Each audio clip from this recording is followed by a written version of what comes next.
My next guest is somebody who Donald Trump really, really doesn't like. Indeed, he's just said again he wouldn't mind seeing John Brennan, former Director General of the CIA, handcuffed and arrested on television for doing terrible and evil things. Mr. Brennan, who served in the CIA for 25 years and rose to the top under Barack Obama, has been involved in a bitter war of words with the current president. The latest row between them involves allegations of collusion with Putin's Russia during the first Trump presidential campaign. Have a listen to this exchange between a reporter and the president back in July. James Comey and John Brennan, now under criminal investigation related to the Trump-Russia probe. Do you want to see these two guys behind bars? Well, I know nothing about it other than what I read today, but I will tell you, I think they're very dishonest people. I think they're crooked as hell, and maybe they have to pay a price for that. I believe they are truly bad people and dishonest people, so whatever happens, happens. Mr. Brennan joins me now. John Brennan, he is really going for you. Do you feel in any sense intimidated? No, Andrew. I am very confident that what I and others did in 2016 to reveal and expose Russian interference in the 2016 presidential election was entirely consistent with my authorities, my responsibilities and obligations. And the reports that we put out, the intelligence community assessment that was published in January 2017, has been reviewed and validated numerous times, including by a bipartisan Senate Intelligence Committee report that took several years to actually review all of the documentation that undergirded that assessment. So Donald Trump continues to believe that or claim that we did something that was inappropriate. But again, I am confident that what we did was entirely, again, consistent with our authorities. And for people who haven't necessarily been following every aspect of this, the fundamental claim is that Russian bot factories were interfering in the American election on Donald Trump's behalf after some kind of arrangement or conversation between Donald Trump's team and Vladimir Putin. Well, the intelligence community assessment that was issued said that Vladimir Putin had directed Russian intelligence services to interfere in the 2016 presidential election in an effort to try to damage Hillary Clinton, which they believed Hillary was going to win that election, but also to help Donald Trump in his quest for the presidency. And so Russian intelligence services hacked into the Democratic National Committee email server. They conducted a lot of social media activities.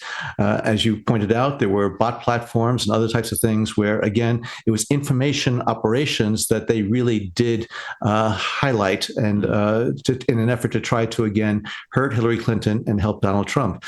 But we didn't make any claim in the intelligence community assessment of collusion. We were pointing out what Russia was doing and how the Russians were, again, trying to interfere in the election, taking full advantage of the digital environment, the social media environment. Because as you know, Andrew, the Russians have been trying to interfere in elections for many, many years in Europe, in the United States, and elsewhere.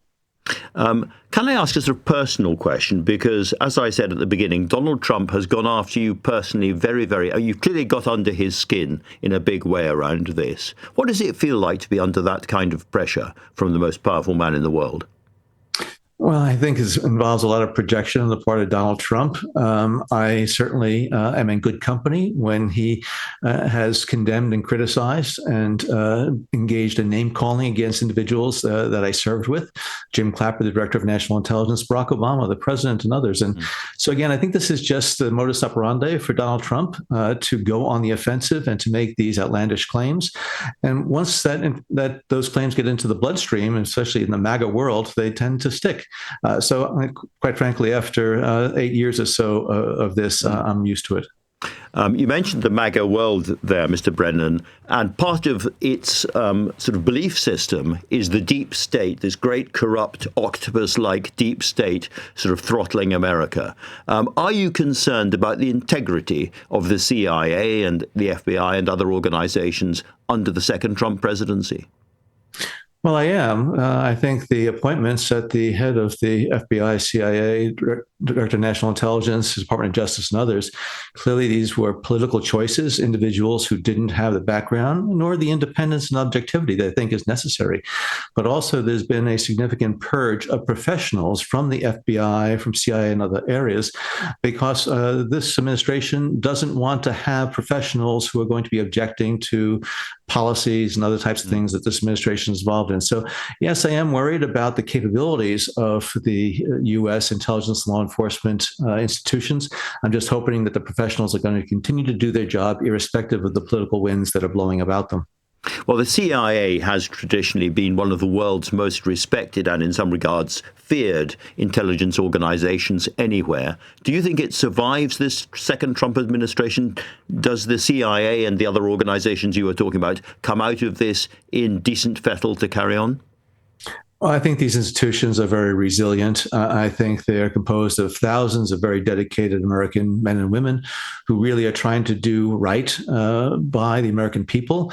And I'm hoping they're going to be able to, again, weather the political winds that may be blowing in certain directions for them. But I see that some people have left because they don't want to be part of this administration. Others have been fired.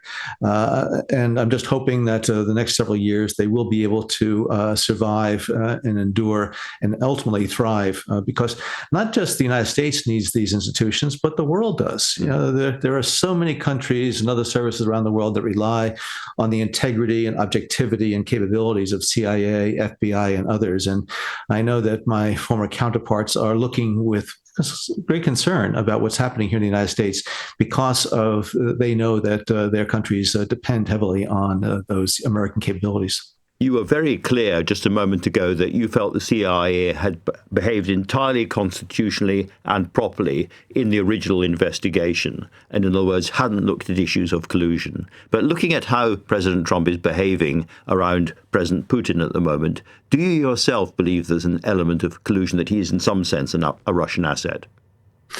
No, I think that that term has been thrown about. I don't think he's a Russian asset. I think Vladimir Putin has been able to exploit Donald Trump's, tendencies to engage in these types of relationships where he is very prone to flattery and manipulation. And so I think Vladimir Putin is somebody who's not going to be bullied and intimidated by Donald Trump. I mean, Donald Trump enjoys coercing weaker states, smaller states, ones that have very little ability to punch back at the United States, whether it be economically, politically, militarily. Vladimir Putin has capabilities, and I think Donald Trump, quite frankly, respects those and does not want to antagonize Vladimir Putin.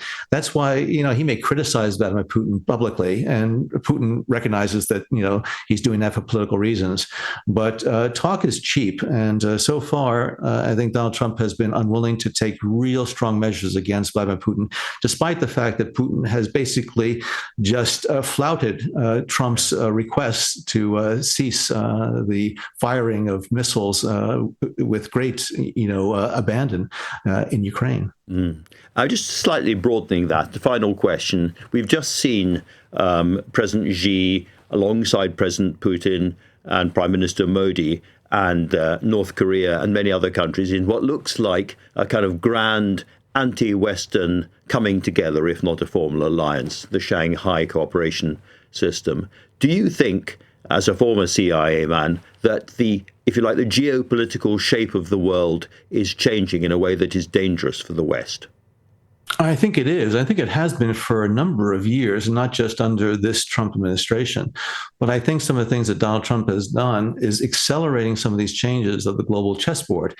And that's why Vladimir Putin, Xi Jinping, Kim Jong-un, others, even Prime Minister Modi, are taking advantage of some of these shifts in U.S. foreign policy, because I think they recognize that the United States has alienated a lot of our traditional allies and partners with some of the actions and rhetoric that is coming out of the White House. House. So yes, that global chessboard is shifting. I think it is dangerous for the West. I think the forces of authoritarianism that we see in Russia and China and elsewhere are now benefiting as a result of it. The next several years, I think, are going to be difficult ones that I think countries across the globe are going to have to navigate.